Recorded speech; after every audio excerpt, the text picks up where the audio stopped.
ਸਤਿ ਸ਼੍ਰੀ ਅਕਾਲ ਦੋਸਤੋ, ਤੁਸੀਂ ਵੇਖ ਰਹੇ ਹੋ IndozTv ਆਸਟ੍ਰੇਲੀਆ। ਮੈਂ ਦੇਵ ਸਿੱਧੂ ਇੱਕ ਵਾਰ ਫਿਰ ਹਾਜ਼ਰ ਹੋ ਚੁੱਕਾ ਜੀ ਲੈ ਕੇ ਪ੍ਰੋਗਰਾਮ ਸਾਡੇ ਮਸਲੇ ਸਾਡੇ ਹੱਲ। ਤੇ ਦੋਸਤੋ, ਜਿਵੇਂ ਕਿ ਤੁਸੀਂ ਜਾਣਦੇ ਹੋ ਕਿ ਪ੍ਰੋਗਰਾਮ ਅਸੀਂ ਹਰ ਬੁੱਧਵਾਰ ਸ਼ਾਮ ਨੂੰ 7 ਵਜੇ ਬਿਲਕੁਲ ਲਾਈਵ ਲੈ ਕੇ ਹਾਜ਼ਰ ਹੁੰਦੇ ਹਾਂ, ਜਿਹਦੇ ਵਿੱਚ ਦੇਸ਼ ਦੁਨੀਆ ਦੇ ਅਹਿਮ ਮਸਲਿਆਂ 'ਤੇ ਆਪਣੀਆਂ ਵਿਚਾਰ ਚਰਚਾ ਕਰਦੇ ਹਾਂ, ਟੀਕਾ ਟਿੱਪਣੀ ਕਰਦੇ ਹਾਂ ਤੇ ਨਾਲ ਦੀ ਨਾਲ ਤੁਸੀਂ ਸ਼ਿਰਕਤ ਕਰਦੇ ਹੋ ਆਪਣੀਆਂ ਟਿੱਪਣੀਆਂ ਨਾਲ, ਆਪਣੇ ਸਵਾਲਾਂ ਨਾਲ। ਸੋ ਅੱਜ ਵੀ ਤੁਸੀਂ ਆਪਣੇ ਸਵਾਲਾਂ ਨਾਲ, ਆਪਣੀਆਂ ਟਿੱਪਣੀਆਂ ਨਾਲ ਇਸ ਪ੍ਰੋਗਰਾਮ 'ਚ ਸ਼ਿਰਕਤ ਕਰ ਸਕਦੇ ਹੋ ਤੇ ਨਾਲ ਦੀ ਨਾਲ ਪ੍ਰੋਗਰਾਮ ਦੇ ਵਿੱਚ ਲਾਈਵ ਕਾਲ ਕਰਕੇ ਆਪਣੀ ਗੱਲਬਾਤ ਰੱਖ ਸਕਦੇ ਹੋ। ਸੋ ਇੱਕ ਵਾਰ ਨੰਬਰ ਜ਼ਰੂਰ ਨੋਟ ਕਰ ਲਓ। ਨੰਬਰ ਹੈ ਜੀ 0735589436 ਤੇ ਜੇਕਰ ਤੁਸੀਂ ਆਸਟ੍ਰੇਲੀਆ ਤੋਂ ਬਾਹਰੋਂ ਕਾਲ ਕਰ ਰਹੇ ਹੋ ਤਾਂ ਉਹਦਾ ਆਸਟ੍ਰੇਲੀਆ ਦਾ ਕੋਡ 00613589436।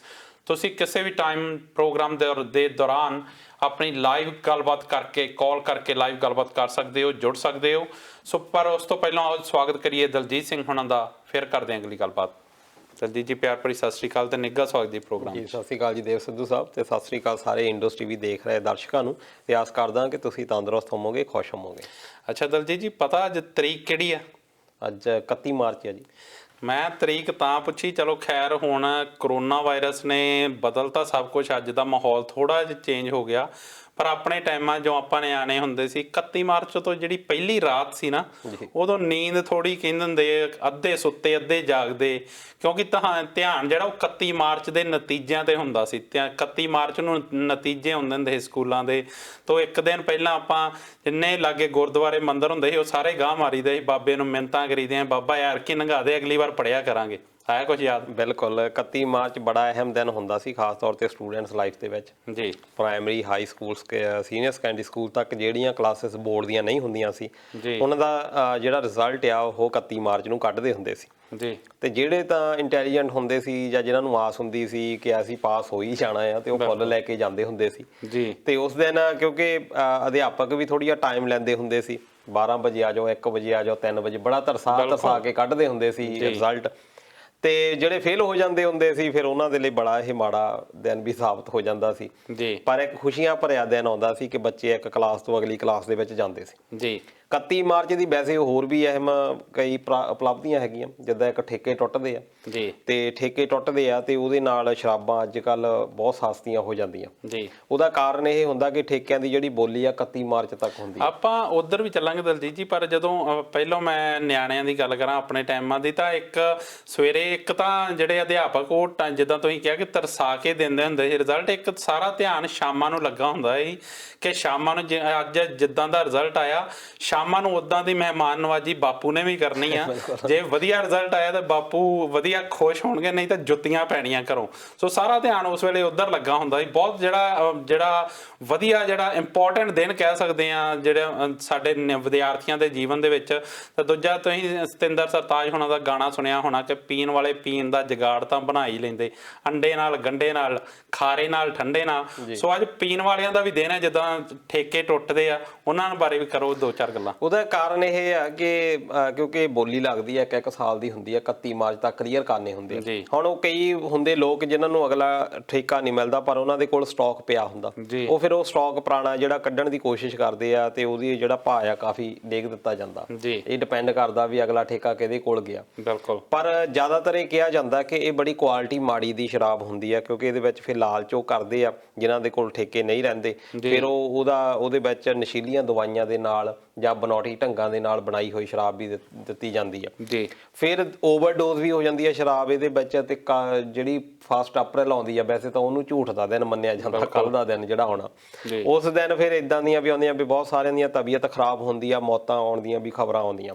ਝੂਠ ਦਾ ਦਿਨ ਹੀ ਹੋਣਾ ਦਲਜੀਤ ਜੀ, ਕਿਉਂਕਿ ਅੱਧਿਆਂ ਉਹਨੂੰ ਇਹ ਨਹੀਂ ਚੇਤਾ ਹੁੰਦਾ ਵੀ ਅਸੀਂ ਰਾਤੀ ਕੀਤਾ ਕੀ ਆ। ਉਹਨੂੰ ਜਦੋਂ ਅਗਲੇ ਦਿਨ ਦੱਸੀਏ ਵੀ ਤੂੰ ਰਾਤੀ ਐਂ ਕੀਤਾ, ਉਹ ਕਹਿੰਦਾ ਨਹੀਂ ਯਾਰ ਝੂਠ ਬੋਲਦਾ ਤੂੰ। ਬਿਲਕੁਲ। ਤੇ ਨਾਲ ਚਲੋ ਇਹ ਵੀ 2 ਹੋ ਗਏ, ਤੇ ਨਾਲ ਇਹ ਵੀ ਆ ਕਿ ਜਿਹੜਾ ਵਿੱਤੀ ਬਰਾ ਆ, ਜਿਹੜਾ ਕਿ ਬੈਂਕਾਂ ਦਾ ਜਾਂ ਵਿੱਤੀ ਬਰਾ, ਜਿੱਦਾਂ ਆਪਣੇ ਇੱਥੇ ਆਸਟ੍ਰੇਲੀਆ ਦੇ ਵਿੱਚ ਜੂਨ ਤੋਂ ਜੂਨ ਚੱਲਦਾ, 30 ਜੂਨ ਤੱਕ ਤੁਸੀਂ ਟੈਕਸ ਜਿਹੜੇ ਆ ਰਿਟਰਨ ਕਰਨੇ ਹੁੰਦੇ ਆ। ਇਹਦੇ 31 ਮਾਰਚ ਜਾਣੀ ਬੈਂਕਾਂ ਦਾ ਵੀ ਕਹਿ ਦਿੰਦੇ ਆ ਵੀ ਬੈਂਕਾਂ ਦਾ ਵੀ ਅੱਜ ਦਿਨ ਆ। ਬੈਂਕਾਂ ਨੇ ਵੀ ਅੱਜ ਆਪਣੀ ਸਾਰੀ ਕਲੀਅਰੈਂਸ ਕਰਨੀ ਹੁੰਦੀ ਆ, ਜਿਨ੍ਹਾਂ ਨੇ ਟੈਕਸ ਦੇਣੇ ਹੁੰਦੇ ਆ ਉਹਨਾਂ ਦੇ ਲਈ ਵੀ ਅੱਜ ਲਾਸਟ ਦਿਨ ਹੁੰਦਾ। ਤੇ ਇਸ ਕਰਕੇ 31 ਮਾਰਚ ਹੁਣ ਤਾਂ ਰਿਟਾਇਰਮੈਂਟ ਦਾ ਵੀ ਕਰ ਦਿੱਤਾ ਇਹਨਾਂ ਨੇ, ਤੇ ਰਿਟਾਇਰਮੈਂਟ ਲਈ ਵੀ ਅਹਿਮ ਹੋ ਜਾਂਦਾ। ਜਿਹੜੇ ਦੋਸਤ ਕੁਛ ਰਿਟਾਇਰ ਵੀ ਹੋਣਗੇ, ਤੇ ਇਸ ਕਰਕੇ ਬੜਾ ਅਹਿਮ ਦਿਨ ਆ 31 ਮਾਰਚ। ਤੇ ਆਸ ਕਰਦੇ ਆ ਕਿ ਸਾਰੇ ਖੁਸ਼ੀਆਂ ਭਰਿਆ ਇਹ ਜਿਹੜਾ ਦਿਨ ਆ ਇਹ ਬਤੀਤ ਕਰਨ ਤੇ ਤੁਹਾਨੂੰ ਵਧੀਆ ਖੁਸ਼ਖਬਰੀਆਂ ਮਿਲਣ। ਬਿਲਕੁਲ। ਸੋ ਬਿਲਕੁਲ ਉਮੀਦ ਅਸੀਂ ਕਰਦੇ ਹਾਂ ਕਿ ਜਿੱਦਾਂ ਜਿਹੜੇ ਇੱਕ ਉਤਸੁਕਤਾ ਵਾਲਾ ਦਿਨ ਹੁੰਦਾ ਸੀ, ਚਲੋ ਹੁਣ ਕਰੋਨਾ ਵਾਇਰਸ ਕਰਕੇ ਜਿਹੜਾ ਦੌਰ ਆ ਉਹ ਆਨਲਾਈਨ ਪੜ੍ਹਾਈ ਦਾ ਹੋ ਚੁੱਕਾ, ਪਰ ਪਤਾ ਨਹੀਂ ਕਿ ਜੇ ਨਤੀਜੇ ਆਉਂਦੇ ਆ ਤਾਂ ਹਰੇਕ ਬੱਚੇ ਲਈ ਵਧੀਆ ਨਤੀਜੇ ਆਉਣ, ਤੇ ਜਿੱਦਾਂ ਕਹਿ ਰਹੇ ਆ ਕਿ ਜੁੱਤੀਆਂ ਹੀ ਥਾਂ ਮਠਾਈਆਂ ਮਿਲਣ ਘਰੋਂ, ਤੇ ਉਮੀਦ ਕਰਦੇ ਆ ਕਿ ਸਾਰਿਆਂ ਦਾ ਵਧੀਆ ਦਿਨ ਨਿਕਲੇ। ਦਿਲਜੀਤ ਜੀ, ਖਬਰਾਂ ਵੱਲ ਚੱਲੀਏ, ਤੇ ਖਬਰਾਂ ਵੱਲ ਜਾਣ ਤੋਂ ਪਹਿਲਾਂ ਮੈਂ ਜਿਹੜਾ ਬ੍ਰਿਸਬੇਨ ਦੇ ਵਿੱਚ ਲੋਕਡਾਊਨ ਲੱਗਾ ਕਰੋਨਾ ਵਾਇਰਸ ਦੇ ਚੱਲਦੇ ਆ, ਉਹਦੇ ਤੇ ਥੋੜੀ ਗੱਲ ਜ਼ਰੂਰ ਕਰਨੀ ਚਾਹੂੰਗਾ। ਥੋੜਾ ਦੋਸਤਾਂ ਨੂੰ ਦੱਸੋ ਕਿ ਇਸ ਵੇਲੇ ਕੀ ਸਥਿਤੀ ਆ ਗ੍ਰੇਟਰ ਬ੍ਰਿਸਬੇਨ ਦੇ ਜਿੱਥੇ ਲੋਕਡਾਊਨ ਲੱਗਾ, ਤੇ ਕਿੱਦਾਂ ਕਰੋਨਾ ਵਾਇਰਸ ਦੀ ਸਥਿਤੀ?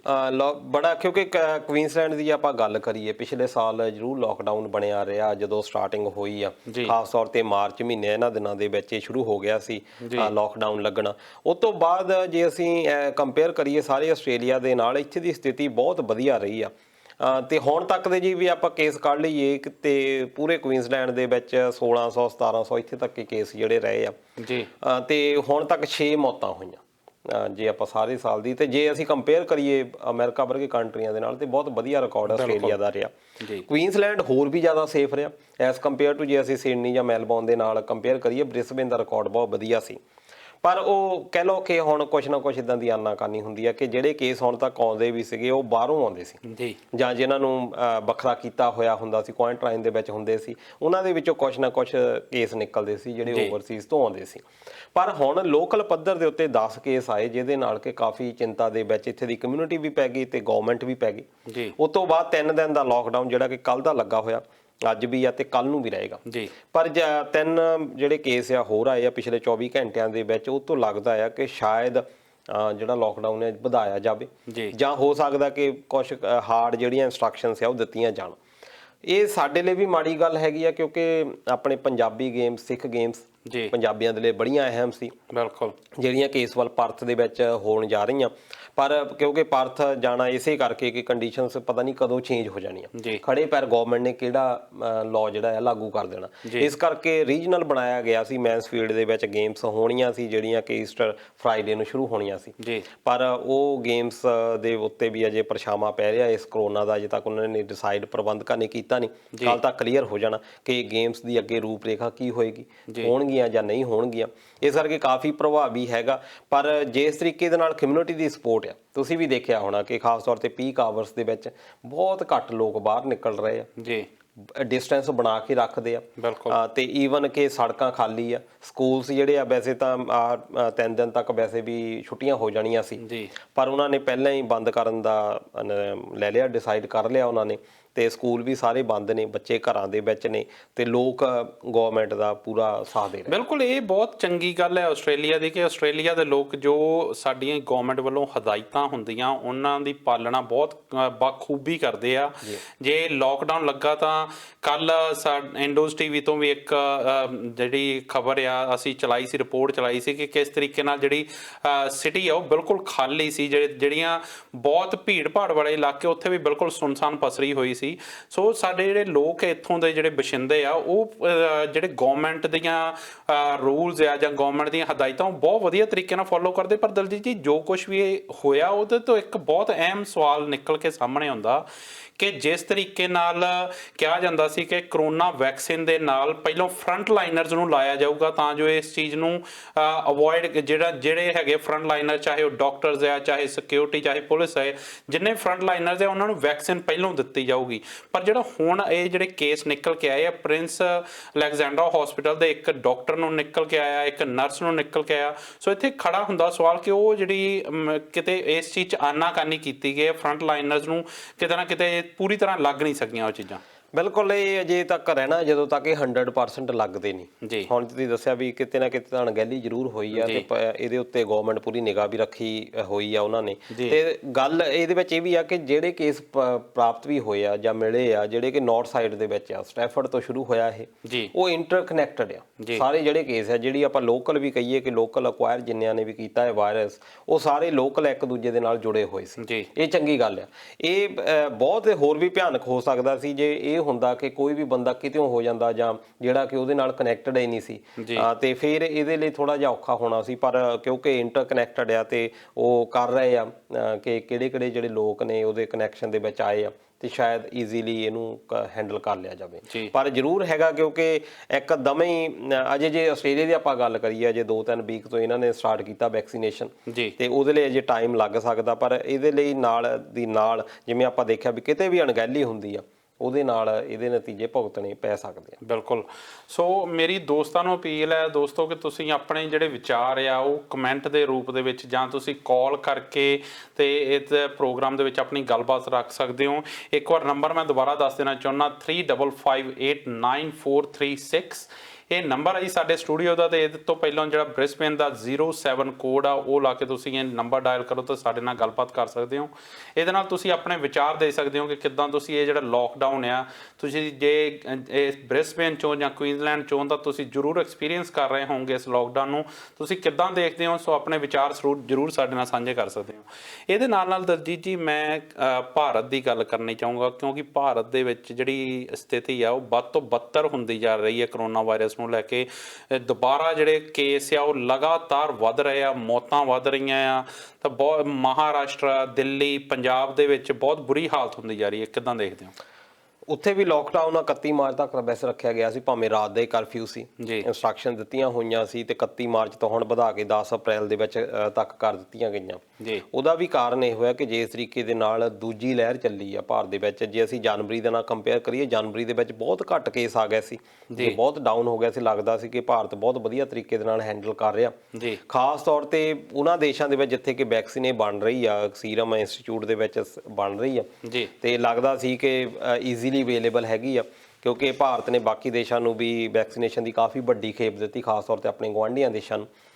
ਉਹ ਤੋਂ ਬਾਅਦ ਲੱਗਦਾ ਸੀ ਕਿ ਇਹਨਾਂ ਨੇ ਬਹੁਤ ਛੇਤੀ ਇਹਦਾ ਨਿਪਟਾਰਾ ਕਰ ਲੈਣਾ ਹੈ, ਕਰੋੜਾਂ ਲੋਕਾਂ ਨੂੰ ਵੈਕਸੀਨੇਸ਼ਨ ਦਿੱਤੀ ਵੀ ਗਈ ਆ। ਪਰ ਫਿਰ ਉੱਥੇ ਗੱਲ ਆਉਂਦੀ ਆ ਕਿ ਜਦੋਂ ਤੁਸੀਂ ਅਣਗਹਿਲੀ ਕਰ ਦਿੰਦੇ ਆ, ਵੇਸਲੇ ਹੋ ਜਾਂਦੇ ਆ, ਉਦੋਂ ਇਹ ਫਿਰ ਮਾਰ ਜਿਹੜੀ ਆ ਪੈਂਦੀ ਆ। ਖਾਸ ਤੌਰ ਤੇ ਪੰਜਾਬ ਦੇ ਵਿੱਚ ਅਸੀਂ ਦੇਖੀਏ ਬਹੁਤ ਸਾਰੀਆਂ ਮੌਤਾਂ ਹੋਈਆਂ ਪਿਛਲੇ ਦਿਨਾਂ ਦੇ ਵਿੱਚ, ਤੇ ਬਹੁਤ ਜ਼ਿਆਦਾ ਕੇਸ ਜਿਹੜੇ ਆ ਸਾਹਮਣੇ ਪੰਜਾਬ ਦੇ ਵਿੱਚ ਆ ਰਹੇ ਆ। ਤੇ ਕੇਂਦਰ ਸਰਕਾਰ ਨੇ ਪੰਜਾਬ ਦੀ ਝਾੜ ਵੀ ਕੀਤੀ ਆ ਕਿ ਇਹਨਾਂ ਨੇ ਪੂਰੇ ਪ੍ਰੋਪਰ ਤਰੀਕੇ ਦੇ ਨਾਲ ਟੈਸਟ ਵੀ ਨਹੀਂ ਕੀਤੇ। ਜਿਹੜੀ ਟੈਸਟਿੰਗ ਆ ਉਹਦੇ ਵਿੱਚ ਬਹੁਤ ਲੂਪ ਹੋਲ ਹੈਗੇ ਆ। ਤੁਸੀਂ ਦੇਖੋ ਕਿ ਬਹੁਤ ਸਾਰੇ ਇੱਦਾਂ ਦੇ ਦੋਸਤਾਂ ਨਾਲ ਮੇਰੀ ਵੀ ਗੱਲਬਾਤ ਹੋ ਰਹੀ ਆ ਜਿਹੜੇ ਕਹਿ ਰਹੇ ਆ ਕਿ ਅਸੀਂ ਗਏ ਆ ਗਵਰਨਮੈਂਟ ਹਸਪੀਟਲ ਦੇ ਵਿੱਚ ਕਿ ਸਾਨੂੰ ਲੱਗਦਾ ਹੈ ਕਿ ਸਾਡੇ ਵਿੱਚ ਸਿੰਪਟਮ ਹੈਗੇ ਆ, ਪਰ ਸਾਡਾ ਟੈਸਟ ਕੀਤਾ ਜਾਵੇ। ਵੀ ਉਹ ਸਾਨੂੰ ਦੇਖ ਕੇ ਕਹਿ ਦਿੰਦੇ ਨੇ ਜੀ ਤੁਹਾਡਾ ਨਹੀਂ ਹੋਣਾ, ਸਾਡੇ ਕੋਲ ਰਸ਼ ਬਹੁਤ ਹੈ, ਤੁਸੀਂ ਠੀਕ ਹੀ ਲੱਗਦੇ ਆ। ਉਹ ਇੰਨਾ ਹੀ ਕਹਿ ਕੇ ਮੋੜੀ ਜਾ ਰਹੇ ਆ।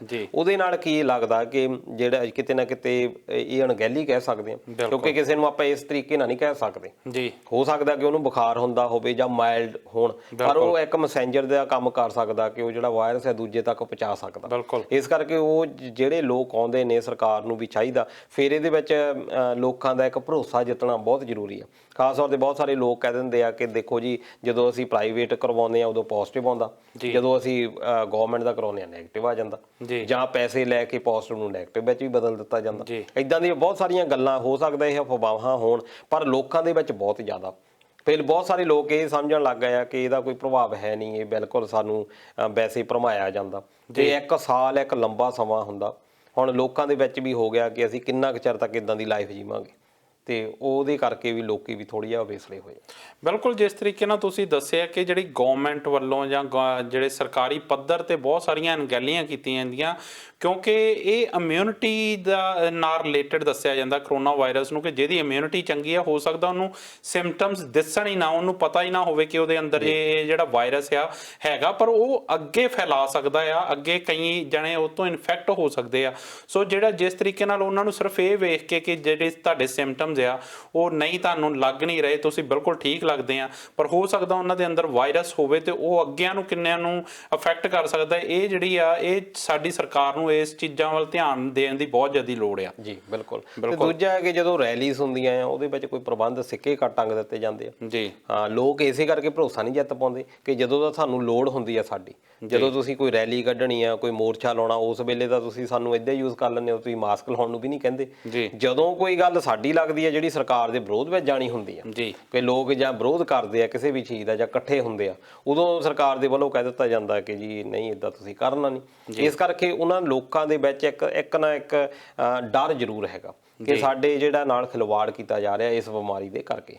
ਪਰ ਦਲਜੀਤ ਜੀ ਇਹਦੇ ਨਾਲ ਇਹਦਾ ਮੈਂ ਦੂਜਾ ਪਾਸਾ ਵੀ ਵੇਖਣਾ ਚਾਹਾਂ, ਇਹਦੇ ਤੇ ਵੀ ਗੱਲ ਜ਼ਰੂਰ ਕਰਨੀ ਚਾਹੂੰਗਾ ਕਿ ਜਿਸ ਤਰੀਕੇ ਨਾਲ ਇਹਨੂੰ ਇੱਕ ਚਾਹੇ ਢਾਲ ਬਣਾ ਕੇ ਜਾਂ ਇੱਕ ਤਰੀਕੇ ਨਾਲ ਇਹਦੇ ਤੇ ਸਕੰਜਾ ਕੱਸ ਕੇ ਕੇਂਦਰ ਸਰਕਾਰ ਜਿਹੜਾ ਕਿਸਾਨਾਂ ਦਾ ਸੰਘਰਸ਼ ਆ ਪਿਛਲੇ 6 ਮਹੀਨਿਆਂ ਤੋਂ ਵਿੱਢਿਆ ਹੋਇਆ, ਕਿਸਾਨ ਜਿਹੜੀਆਂ ਜਥੇਬੰਦੀਆਂ ਜਾਂ ਸਾਡੇ ਆਮ ਕਿਸਾਨ ਆ ਪੰਜਾਬ ਹਰਿਆਣੇ ਤੋਂ ਰਾਜਸਥਾਨ ਤੋਂ ਹੋਰ ਵੀ ਬਹੁਤ ਸਾਰੇ ਹਿੱਸਿਆਂ ਤੋਂ ਆਏ ਆ, ਉਹ ਦਿੱਲੀ ਦੇ ਬਾਰਡਰਾਂ ਤੇ ਬੈਠੇ ਆ, ਉਹਦੇ ਤੇ ਵੀ ਇਸ ਦਾ ਜਿਹੜਾ ਪ੍ਰਭਾਵ ਆ ਉਹ ਪੈ ਸਕਦਾ ਕਿਉਂਕਿ ਇਹਨੂੰ ਕਰੋਨਾ ਵਾਇਰਸ ਨੂੰ ਲੈ ਕੇ ਸਖਤੀ ਕੀਤੀ ਜਾ ਸਕਦੀ। ਇਹਨੂੰ ਕਿੱਦਾਂ ਦੇਖਦੇ ਹੋ? ਦੇਖੋ ਅਜੇ ਤੱਕ ਜੇ ਕਰਨੀ ਹੁੰਦੀ ਤਾਂ ਹੁਣ ਤੱਕ ਹੋ ਜਾਣੀ ਸੀ। ਅਸਲ ਦੇ ਵਿੱਚ ਜਿਹੜੇ ਲੋਕ ਬੈਠੇ ਵੀ ਹੋਏ ਆ, ਜੋ ਪਿਛਲੀਆਂ ਆਪਾਂ ਜੇ ਹੁਣ ਤੱਕ ਦੇਖ ਲਈਏ ਕਿ ਹੁਣ ਤੱਕ ਸਰਕਾਰ ਵੀ ਠੰਡੀ ਪੈ ਚੁੱਕੀ ਆ ਜੀ, ਮੋਰਚੇ ਤੋਂ ਉਹਨਾਂ ਨੂੰ ਲੱਗਦਾ ਕਿ ਸ਼ਾਇਦ ਹੁਣ ਪਹਿਲਾਂ ਵਾਂਗੂ ਅਗਰੈਸਿਵ ਰਿਹਾ ਨਹੀਂ ਜੀ। ਜਿਹੜੇ ਲੀਡਰ ਵੀ ਹੈਗੇ ਆ, ਜਿਹੜੇ ਕਿਸਾਨ ਨੇਤਾ ਆ, ਉਹ ਕੋਈ ਪ੍ਰੋਪਰ ਪਲਾਨ ਨਹੀਂ ਦੇ ਪਾ ਰਹੇ ਜੀ ਕਿ ਜਿਹੜੇ ਲੀਡਰ ਆ ਉਹ ਸਾਰੇ ਇਸ ਗੱਲ ਦੇ ਉੱਤੇ ਟੇਕ ਲਾ ਕੇ ਬੈਠੇ ਆ ਕਿ ਪੱਛਮੀ ਬੰਗਾਲ, ਅਸਾਮ, ਤਾਮਿਲਨਾਡੂ, ਪੌਂਡੀਚੇਰੀ ਦੇ ਵਿੱਚ ਚੋਣਾਂ ਹੋ ਰਹੀਆਂ ਜੀ, ਉਹਦੇ ਵਿੱਚ ਅਸੀਂ ਭਾਜਪਾ ਨੂੰ ਹਰਾ ਦਈਏ ਜੀ। ਉਹ ਸਾਰੇ ਉਧਰ ਬਿਜ਼ੀ ਹੋਏ ਨੇ। ਪਰ ਜਿਹੜੇ ਲੋਕ ਉੱਥੇ ਬੈਠੇ ਨੇ, ਇੱਕ ਦੂਜਾ ਇਹ ਵੀ ਤੁਸੀਂ ਮੰਨੋ ਕਿ ਹੁਣ ਫਸਲਾਂ ਪੱਕਣ ਤੇ ਨੇ, ਬਿਲਕੁਲ ਕਣਕ ਦਾ ਲੋਕਾਂ ਨੂੰ ਫਿਕਰ ਆ ਕਿ ਅਸੀਂ ਕਣਕਾਂ ਨੂੰ ਸਾਂਭੀਏ, ਜਦੋਂ ਵਿਹਲੇ ਹੁੰਦੇ ਆ ਤਾਂ ਫਿਰ ਉਹ ਵੱਧ ਸਕਦੇ ਆ। ਸ਼ਾਇਦ ਕਿਸਾਨ ਨੇਤਾ ਵੀ ਇਹ ਸੋਚਦੇ ਹੋਣ ਵੀ ਜੇ ਅਸੀਂ ਹੁਣ ਪਲਾਨ ਦਿੰਦੇ ਆ ਤਾਂ ਲੋਕੀ ਬਿਜ਼ੀ ਆ, ਹੋ ਸਕਦਾ ਘੱਟ ਗਿਣਤੀ ਦੇ ਵਿੱਚ ਆਉਣ। ਪਰ ਜਿਸ ਤਰੀਕੇ ਦੇ ਨਾਲ ਮਹਾ ਪੰਚਾਇਤਾਂ ਹੋਈਆਂ, ਭਾਵੇਂ ਕਿ ਆਮ ਆਦਮੀ ਪਾਰਟੀ ਦੇ ਵੱਲੋਂ, ਇੱਕ ਪੋਲੀਟੀਕਲ ਪਾਰਟੀ ਦੇ ਵੱਲੋਂ ਹੀ ਸੱਦ ਲਿਆ ਜਾਂਦਾ ਇਸ ਨਾਂ ਦੇ ਉੱਤੇ, ਜੇ ਇਸ ਤਰੀਕੇ ਦੇ ਨਾਲ ਲੋਕੀ ਹੁਮਾ ਕੇ ਆ ਰਹੇ ਆ, ਹੋ ਸਕਦਾ ਕਿ ਇਹ ਇੱਕਦਮ ਹੀ ਫੇਰ ਆਵੇ। ਪਰ ਜੇ ਇਸ ਤਰੀਕੇ ਦੇ ਨਾਲ ਸ਼ਹੀਨ ਬਾਗ ਦੇ ਵਿੱਚ ਸਰਕਾਰ ਨੇ ਕਰੋਨਾ ਦਾ ਨਾਂ ਦੇ ਕੇ ਇੱਕ ਵਾਰੀ ਹਟਾ ਦਿੱਤਾ ਸੀ ਮੋਰਚਾ, ਉਸ ਤਰੀਕੇ ਦੇ ਨਾਲ ਅਜੇ ਤੱਕ ਹੋਇਆ ਨਹੀਂ ਕਿਉਂਕਿ ਕੇਂਦਰ ਸਰਕਾਰ ਨੂੰ ਵੀ ਪਤਾ ਆ ਕਿ ਇਹਦੇ ਉਲਟ ਪ੍ਰਭਾਵ ਵੀ ਸਾਨੂੰ ਦੇਖਣ ਦੇ ਵਿੱਚ ਮਿਲ ਸਕਦੇ। ਕਿਉਂਕਿ ਜੇ ਇਸ ਤਰੀਕੇ ਦੇ ਨਾਲ 26 ਜਨਵਰੀ ਵਾਲਾ ਹੋਇਆ, ਉਸ ਤੋਂ ਬਾਅਦ ਕੇਂਦਰ ਸਰਕਾਰ ਵੀ ਪੂਰੀ ਤਰ੍ਹਾਂ ਸੁਚੇਤ ਆ, ਹਰ ਚੀਜ਼ ਨੂੰ ਦੇ ਕੇ ਉਹਨਾਂ ਨੂੰ ਏਜੰਸੀ ਦਾ ਹੋਣਾ ਆ। ਪਰ ਹੋ ਸਕਦਾ ਕਿ ਉਹ ਇਸ ਤਰੀਕੇ ਦੇ ਨਾਲ ਕੋਈ ਨਾ ਕੋਈ ਹੈਂਡਲ ਕਰਨ ਇਸ ਮੋਰਚੇ ਨੂੰ। ਇਹਦੇ ਨਾਲ ਮੈਂ ਦੋਸਤਾਂ ਨੂੰ ਜ਼ਰੂਰ ਕਹਿਣਾ ਚਾਹੂੰਗਾ ਕਿ ਦੋਸਤੋ, ਜੇ ਸਾਡੀ ਆਵਾਜ਼ ਤੁਹਾਡੇ ਤੱਕ ਪਹੁੰਚਦੀ, ਜੇ ਤੁਸੀਂ ਇੰਡੀਆ ਦੇ ਵਿੱਚ ਬੈਠੇ ਹੋ ਤਾਂ ਇਸ ਵੇਲੇ ਕਿਸ ਤਰੀਕੇ ਦੇ ਹਾਲਾਤ ਆ, ਤੁਸੀਂ ਆਪਣੇ ਵਿਚਾਰ ਸਾਡੇ ਨਾਲ ਫੋਨ ਤੇ ਸਾਂਝੇ ਕਰ ਸਕਦੇ ਹੋ, ਆਪਣੀ ਗੱਲ ਜਿਹੜੀ ਆ ਸਾਡੇ ਨਾਲ ਫੋਨ ਤੇ ਰੱਖ ਸਕਦੇ ਹੋ। ਸੋ ਆਪਣੇ ਵਿਚਾਰ ਜ਼ਰੂਰ ਦਿਓ ਕਿ ਇਸ ਵੇਲੇ ਉੱਥੇ ਭਾਰਤ ਦੇ ਵਿੱਚ ਕਰੋਨਾ ਨੂੰ ਲੈ ਕੇ ਕਿੱਦਾਂ ਦੇ ਹਾਲਾਤ ਹੈ, ਕਿੱਦਾਂ ਦੇ ਹਾਲਾਤ ਬਣਦੇ ਜਾ ਰਹੇ ਆ। ਤੁਸੀਂ ਦਲਜੀਤ ਜੀ ਇਲੈਕਸ਼ਨਾਂ ਦੀ ਗੱਲ ਕੀਤੀ ਤਾਂ ਉਹਦੇ ਤੇ ਮੈਂ ਜ਼ਰੂਰ ਗੱਲ ਕਰਨੀ ਚਾਹੂੰਗਾ ਕਿ ਜਦੋਂ ਇਲੈਕਸ਼ਨ ਦੇ ਆ ਤਾਂ ਉੱਥੇ ਤਾਂ ਵੱਡੀਆਂ ਵੱਡੀਆਂ ਰੈਲੀਆਂ ਹੁੰਦੀਆਂ, ਉੱਥੇ ਕਰੋਨਾ ਕਿੱਥੇ ਜਾਂਦਾ? ਉਦੋਂ ਸਰਕਾਰ ਨੂੰ ਕਰੋਨਾ ਕਿਉਂ ਨਹੀਂ ਦੱਸਦਾ? ਬਿਲਕੁਲ, ਜਿਸ ਤਰੀਕੇ ਨਾਲ ਮੋਰਚਾ ਵੀ ਚੱਲਿਆ ਜੀ, ਤੇ ਆਪਾਂ ਦਸੰਬਰ ਜਨਵਰੀ ਦੀ ਜਿਸ ਤਰੀਕੇ ਨਾਲ ਗੱਲ ਕਰਦੇ ਹਾਂ, ਉਹ ਤਾਂ ਕੋਈ ਕੇਸ ਇਦਾਂ ਦਾ ਲੱਗਾ ਨਹੀਂ। ਹੁਣ ਵੀ ਕਿਸਾਨ ਮੋਰਚੇ ਦੇ ਵਿੱਚ ਇਦਾਂ ਦਾ ਕੋਈ ਲੱਗਾ ਨਹੀਂ ਕਿ ਕੇਸ ਹੈਗਾ ਜੀ। ਫਿਰ ਆਪਣੇ ਆਨੰਦਪੁਰ ਹੋਲਾ ਮਹੱਲਾ ਆ, ਪਿਛਲੀ ਵਾਰ ਵੀ ਇਸ ਵੇਲੇ ਗੱਲ ਚਲਾ ਲਈ ਗਈ ਸੀ ਕਿ ਹੋਲਾ ਮਹੱਲਾ ਦੇ ਵਿੱਚ ਬਲਦੇਵ ਸਿੰਘ ਪਠਲਾਵਾ ਜੀ ਉੱਥੇ ਗਿਆ, ਪਰ ਉਸ ਤੋਂ ਬਾਅਦ ਵੀ ਕੋਈ ਏਡੇ ਕੇਸ ਸਾਹਮਣੇ ਨਹੀਂ ਸੀ ਆਏ ਜੀ। ਪਰ ਹੋ ਸਕਦਾ ਕਿ ਸਰਕਾਰ ਨੂੰ ਉਹਦਾ ਕਾਰਨ ਹੈ ਕਿ ਵੀ ਹੋ ਸਕਦਾ ਕਿ ਸਾਡੇ ਕੋਲ ਟੈਸਟਿੰਗ ਸਿਸਟਮ, ਜਿੱਦਾਂ ਕੇਂਦਰ ਸਰਕਾਰ ਨੇ ਕਿਹਾ ਕਿ ਸਾਡੇ ਕੋਲ ਪ੍ਰੋਪਰ ਟੈਸਟਿੰਗ ਹੀ ਨਹੀਂ ਹੋ ਰਹੀ, ਜਿਨ੍ਹਾਂ ਲੋਕਾਂ ਨੂੰ ਵੀ ਹੋ ਵੀ ਜਾਂਦਾ ਆ। ਕਿਉਂਕਿ ਇਹਦੇ ਵਿੱਚ ਇਮਿਊਨਿਟੀ ਵੀ ਆਪਾਂ ਕਹਿ ਸਕਦੇ ਹਾਂ ਮੈਟਰ ਕਰਦੀ ਹੋਵੇ, ਪੇਂਡੂ ਲੋਕਾਂ ਦੇ ਵਿੱਚ ਇਮਿਊਨਿਟੀ ਥੋੜੀ ਜਿਹੀ ਜ਼ਿਆਦਾ ਆ ਐਜ਼ ਕੰਪੇਅਰ ਟੂ ਜੇ ਅਸੀਂ ਸ਼ਹਿਰਾਂ ਦੀ ਗੱਲ ਕਰ ਲਈਏ ਜੀ। ਹੋ ਸਕਦਾ ਕਿ ਉਸ ਤਰੀਕੇ ਦੇ ਨਾਲ ਉਹ ਬਚੇ ਵੀ ਹੋਏ ਹੋਣ। ਪਰ ਇੱਥੇ ਸਰਕਾਰਾਂ ਦੀ ਜ਼ਿੰਮੇਵਾਰੀ ਜ਼ਰੂਰ ਬਣ ਜਾਂਦੀ ਹੈ ਕਿ ਟੈਸਟਿੰਗ ਜਿਹੜੀ ਆ ਪ੍ਰੋਪਰ ਤਰੀਕੇ ਦੇ ਨਾਲ ਹੋਵੇ ਤੇ ਹੋਵੇ ਇੱਕ ਪਾਰਦਰਸ਼ਤਾ ਦੇ ਨਾਲ। ਇਹ ਨਹੀਂ ਹੈ ਕਿ ਤੁਸੀਂ ਜਦੋਂ ਆਪਣੀਆਂ ਰੈਲੀਜ਼ ਕਰਨੀਆਂ ਆ ਉਦੋਂ ਤੁਸੀਂ ਸਭ ਕੁਝ ਛੱਡ ਦਿਓ, ਜਦੋਂ ਵਿਰੋਧੀ ਧਿਰ ਕਰਨ ਲੱਗਦੀ ਉਦੋਂ ਤੁਸੀਂ ਸਕੰਜਾ ਕੱਸ ਦਿਓ। ਫਿਰ ਇਸ ਤਰੀਕੇ ਦੇ ਨਾਲ ਇਸ ਬਿਮਾਰੀ ਦੇ ਨਾਲ ਨਿਜਾਤ ਨਹੀਂ ਪਾ ਸਕਦੇ, ਕਿਉਂਕਿ ਇਹਦੇ ਵਿੱਚ 100% ਸਾਨੂੰ ਕਲੀਅਰ ਕਰਨੇ ਪੈਣੇ। ਇੱਕ ਬੰਦੇ ਨੂੰ ਵੀ ਰਹਿ ਗਿਆ, ਉਹਨੇ ਫਿਰ ਫੈਲਾ ਦੇਣਾ। ਇਸ ਕਰਕੇ ਕਿਉਂਕਿ ਇਹ ਛੂਤ ਦੀ ਇੱਕ ਬਿਮਾਰੀ ਆ, ਇਸ ਕਰਕੇ ਇਹਦੇ ਬਾਰੇ ਨੀਤੀ ਜਿਹੜੀ ਆ ਸਾਫ਼ ਤੇ ਸਪਸ਼ਟ ਹੋਣੀ ਚਾਹੀਦੀ ਹੈ।